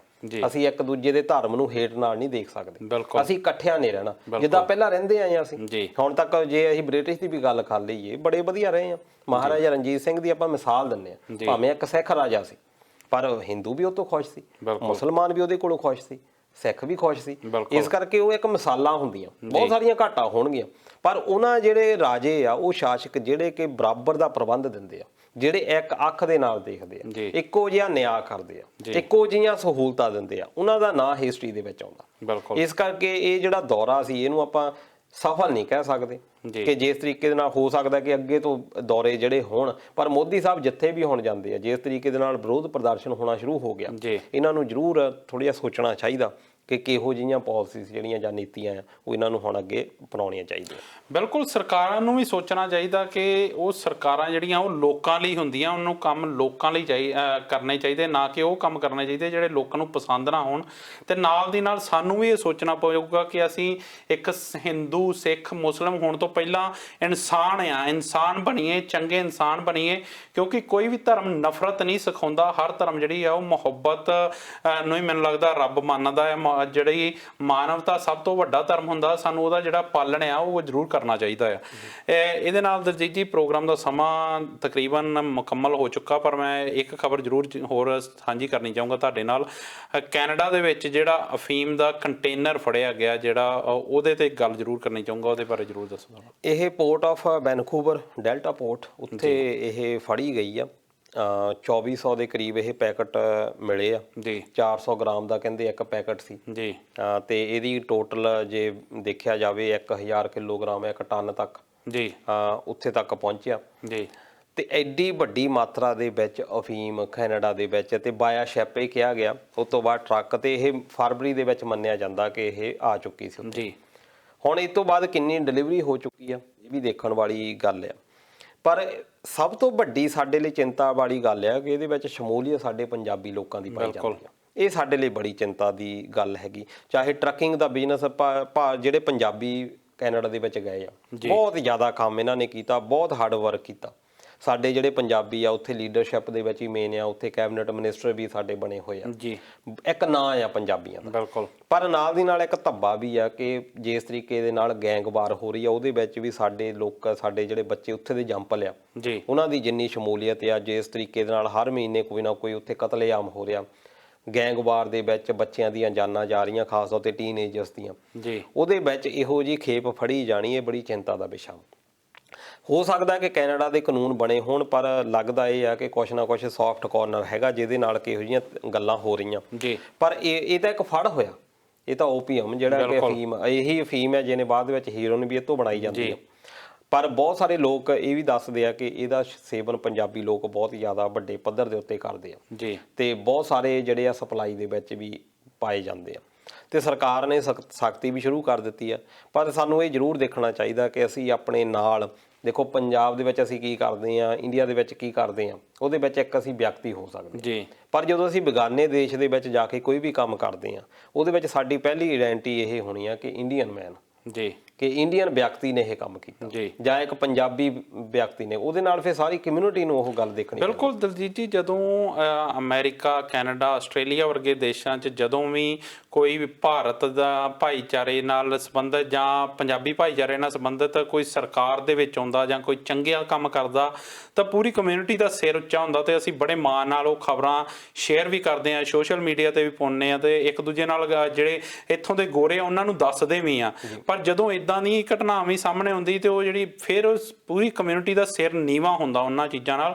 ਸੋ ਜਿਹੜਾ ਸਾਨੂੰ ਆਪਣੇ ਆਪ ਨਾਲ ਝਾਤੀ ਜ਼ਰੂਰ ਆਪਣੇ ਵੱਲ ਮਾਰਨੀ ਚਾਹੀਦੀ ਹੈ ਕਿ ਅਸੀਂ ਕਿੱਧਰ ਨੂੰ ਜਾ ਰਹੇ ਹਾਂ। ਬਿਲਕੁਲ, ਤੇ ਬਹੁਤ ਘੱਟ ਲੋਕ ਨੇ, ਇਦਾਂ ਨਹੀਂ ਹੈਗਾ ਕਿ ਬਹੁਤ ਜ਼ਿਆਦਾ ਲੋਕ ਨੇ, ਪਰ ਇਹ ਇਸ ਸ਼ਰਮ ਦੇ ਨਾਲ ਸਿਰ ਝੁਕਾ ਦਿੰਦੇ ਨੇ। ਸਾਡੀ ਜ਼ਿਆਦਾਤਰ ਕਮਿਊਨਿਟੀ, ਇੱਥੇ ਵੀ ਰੱਖ ਲਓ ਕਿਤੇ ਵੀ ਰੱਖ ਲਓ ਜੀ, ਸਾਡੀ ਜ਼ਿਆਦਾਤਰ ਕਮਿਊਨਿਟੀ ਬਹੁਤ ਵੱਡੇ ਸੰਸਥਾਵਾਂ ਨੇ ਸੇਵਾ ਦੇ ਵਿੱਚ ਮੰਨੀਆਂ ਹੋਈਆਂ ਆ ਪੰਜਾਬੀ, ਕਿ ਹਰ ਤਰ੍ਹਾਂ ਦਾ ਜਿਹੜਾ ਆ ਕਿਤੇ ਵੀ ਕੋਈ ਔਕੜ ਆਉਂਦੀ ਹੈ ਅੱਗੇ ਜਾਂਦੇ ਆ, ਅੱਗੇ ਵੱਧ ਕੇ ਕੰਮ ਕਰਦੇ ਆ। ਪਰ ਇਹੋ ਜਿਹੇ ਜਿਹੜੇ ਦੋ ਚਾਰ ਜਿਹੜੇ ਲੋਕ ਹੁੰਦੇ ਨੇ ਜਿਹੜੇ ਇਦਾਂ ਦਾ ਕੰਮ ਕਰਦੇ, ਆਟੇ ਵਿੱਚ ਲੂਣ ਦੇ ਬਰਾਬਰ ਇਹਨਾਂ ਦੀ ਸੰਖਿਆ ਜੀ। ਪਰ ਸਾਡੀ ਕਮਿਊਨਿਟੀ ਨੂੰ ਵੀ ਚਾਹੀਦਾ ਕਿ ਇਹੋ ਜਿਹੇ ਲੋਕਾਂ ਨੂੰ ਨਸ਼ਰ ਕਰਨ, ਲੋਕਾਂ ਦੇ ਵਿੱਚ ਇਹਨਾਂ ਦਾ ਬਾਈਕਾਟ ਕੀਤਾ ਜਾਵੇ, ਇਹਨਾਂ ਨੂੰ ਦੱਸਿਆ ਜਾਵੇ, ਇਹਨਾਂ ਦੇ ਨਾਲ ਸਹਿਯੋਗ ਨਾ ਵਧਾਇਆ ਜਾਵੇ, ਤਾਂ ਕਿ ਇਹਨਾਂ ਨੂੰ ਵੱਡੀ ਸਜ਼ਾ ਇਹੀ ਹੋ ਸਕਦੀ ਹੈ। ਕਿਉਂਕਿ ਜਿਹੜੀਆਂ ਸਰਕਾਰਾਂ ਦੇ ਕਾਨੂੰਨ ਆ, ਸ਼ਾਇਦ ਇਹਨਾਂ ਨੂੰ ਡਰ ਹੁਣ ਉਹ ਤੋਂ ਲੱਗਣਾ ਬੰਦ ਹੋ ਗਿਆ, ਜਾਂ ਇਹਨਾਂ ਨੂੰ ਪਤਾ ਆ ਕਿ ਅਸੀਂ ਕਿੱਦਾਂ ਬਚਾਅ ਆਪਣਾ ਕਰਨਾ ਆ ਜੀ। ਇਸ ਕਰਕੇ ਕੈਨੇਡਾ ਹੋਵੇ, ਅਮਰੀਕਾ ਹੋਵੇ, ਆਸਟ੍ਰੇਲੀਆ ਹੋਵੇ, ਨਿਊਜ਼ੀਲੈਂਡ ਹੋਵੇ, ਕਿਤੇ ਵੀ ਦੁਨੀਆ ਦੇ ਦੇਸ਼ ਦੇ ਵਿੱਚ ਸਾਡੇ ਪੰਜਾਬੀ ਵੱਸਦੇ ਆ, ਉਹਨਾਂ ਨੂੰ ਸਹਿਯੋਗ ਜ਼ਰੂਰ ਕਰਨਾ ਚਾਹੀਦਾ,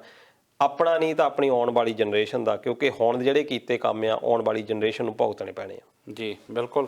ਸੋ ਬਿਲਕੁਲ ਜਿੱਦਾਂ ਦਲਜੀਤ ਜੀ ਨੇ ਕਿਹਾ ਕਿ ਅਸੀਂ ਜਦੋਂ ਬਾਹਰ ਹੁੰਦੇ ਹਾਂ, ਬਾਹਰਲੇ ਦੇਸ਼ਾਂ 'ਚ ਵੱਸਦੇ ਹਾਂ, ਤਾਂ ਅਸੀਂ ਸਿਰਫ ਆਪਣੇ ਆਪ ਨੂੰ ਨਹੀਂ ਪੂਰੀ ਕਮਿਊਨਿਟੀ ਨੂੰ ਰਿਪਰੈਜ਼ੈਂਟ ਕਰਦੇ ਹਾਂ। ਸੋ ਅਸੀਂ ਕੀ ਕਰਦੇ ਹਾਂ, ਇਹ ਤੋਂ ਪਹਿਲਾਂ ਸੋਚਣ ਦੀ, ਵਿਚਾਰਨ ਦੀ, ਆਪਣੇ ਆਪ ਦੇ ਵਿੱਚ ਝਾਤੀ ਮਾਰਨ ਦੀ ਸਾਨੂੰ ਬਹੁਤ ਲੋੜ ਆ। ਸੋ ਦਲਜੀਤ ਜੀ, ਤੁਸੀਂ ਆਏ, ਖਬਰਾਂ ਸਾਡੇ ਨਾਲ ਸਾਂਝੀਆਂ ਕੀਤੀਆਂ, ਜਾਣਕਾਰੀ ਸਾਡੇ ਨਾਲ ਸਾਂਝੀ ਕੀਤੀ, ਉਹਦੇ ਲਈ ਬਹੁਤ ਬਹੁਤ ਧੰਨਵਾਦ। ਮਿਲਦੇ ਹਾਂ ਅਗਲੇ ਹਫ਼ਤੇ। ਦੋਸਤੋ, ਉਮੀਦ ਕਰਦੇ ਹਾਂ ਤੁਹਾਨੂੰ ਇਹ ਪ੍ਰੋਗਰਾਮ ਪਸੰਦ ਆਇਆ ਹੋਵੇਗਾ। ਜੇਕਰ ਸਾਡੀ ਗੱਲਬਾਤ ਚੰਗੀ ਲੱਗੀ ਤਾਂ ਸਾਡੀ ਗੱਲਬਾਤ ਨੂੰ ਅੱਗੇ ਸ਼ੇਅਰ ਜ਼ਰੂਰ ਕਰਿਓ। ਨਾਲ ਦੀ ਨਾਲ ਸਾਡਾ ਫੇਸਬੁੱਕ ਪੇਜ, ਸਾਡਾ YouTube ਚੈਨਲ ਨੂੰ ਜ਼ਰੂਰ ਸਬਸਕ੍ਰਾਈਬ ਕਰੋ, ਤਾਂ ਜੋ ਹਰ ਜਿਹੜਾ ਪ੍ਰੋਗਰਾਮ ਆ ਸਾਡਾ ਤੁਹਾਡੇ ਤੱਕ ਪਹੁੰਚ ਸਕੇ। ਤੇ ਨਾਲ ਦੀ ਨਾਲ ਇਸ ਪ੍ਰੋਗਰਾਮ ਦੇ ਫੀਡਬੈਕ ਸਾਡੇ ਤੱਕ ਜ਼ਰੂਰ ਪਹੁੰਚਾਇਓ, ਤਾਂ ਜੋ ਅਸੀਂ ਇਸ ਪ੍ਰੋਗਰਾਮ ਦੀਆਂ ਤਰੁੱਟੀਆਂ ਦੂਰ ਕਰਕੇ ਹੋਰ ਵੀ ਪ੍ਰੋਗਰਾਮ ਨੂੰ ਵਧੀਆ ਕਰਕੇ ਤੁਹਾਡੇ ਤੱਕ ਪਹੁੰਚ ਸਕੀਏ। ਨਾਲ ਦੀ ਨਾਲ ਇਹ ਪ੍ਰੋਗਰਾਮ ਹਰ ਬੁੱਧਵਾਰ ਸ਼ਾਮਾਂ ਨੂੰ 7 ਵਜੇ ਆਉਂਦਾ। ਤੁਸੀਂ ਇਸ ਪ੍ਰੋਗਰਾਮ ਦੇ ਵਿੱਚ ਸ਼ਿਰਕਤ ਕਰਿਆ ਕਰੋ, ਕਾਲ ਦੇ ਨਾਲ, ਆਪਣੀਆਂ ਟਿੱਪਣੀਆਂ ਨਾਲ। ਤਦ ਤੱਕ ਹੁਣ ਦਿਓ ਇਜਾਜ਼ਤ, ਮਿਲਦੇ ਹਾਂ ਅਗਲੇ ਹਫ਼ਤੇ। ਤਦ ਤੱਕ ਲਈ ਪਿਆਰ ਭਰੀ ਸਤਿ ਸ਼੍ਰੀ ਅਕਾਲ। ਸਤਿ ਸ਼੍ਰੀ ਅਕਾਲ।